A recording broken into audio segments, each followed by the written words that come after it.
মোচা রেসিপি হবে। এই যে মোচা কাটা হয়ে গেছে, দেখুন মোচা কাটা হয়ে গেছে। কড়া বসিয়েছি, মোচাটা একটু নুন হলুদ দিয়ে ভাপিয়ে নেবো আমি। এই যে মোচাটা কড়াই দিয়ে দিচ্ছি, মোচাটা কড়াই দিয়ে দিলাম। এবারে আমি অল্প পরিমাণে এই যে নুন দিয়ে দিলাম, হলুদ দিয়ে দেবো, দিয়ে মোচাটাকে ভাপিয়ে নেব।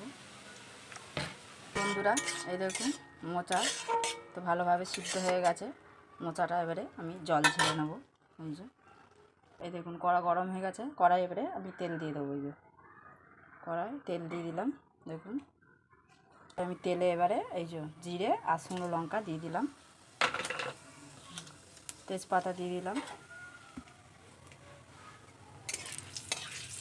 দেখুন এখানে বেগুন, আলু আর পেঁপে কেটে রেখেছি মোচাটা রান্না করার জন্য। কড়াতে এটা দিয়ে দেবো আমি।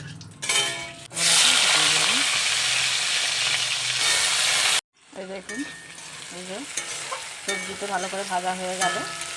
এটা আমি এবারে মশলা দিয়ে দেবো একে একে। নুন দিয়ে দিলাম, তারপর দিয়ে দেবো এই যে হলুদ,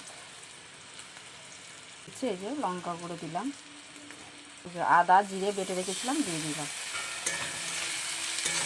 আমি যে মোচাটা রেখেছিলাম এই যে মোচাটা দিয়ে দিলাম।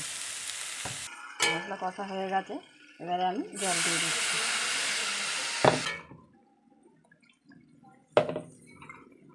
এইভাবে আপনারা, মোচা তো হয়ে গেছে, এতে আমি গরম মশলা আর ঘি দিয়ে নামিয়ে নেব। প্রথমে দিয়ে দিলাম এই যে গরম মশলা দিয়ে দিলাম, এবারে আমি এতে ঘি দিয়ে দেবো। এই দেখুন ঘি, এই যে মোচা দেখেছেন কত সুন্দর হয়েছে রঙটা, এই দেখুন একদম লাল লাল হয়েছে। এইভাবে আপনারা বানাবেন বাড়িতে।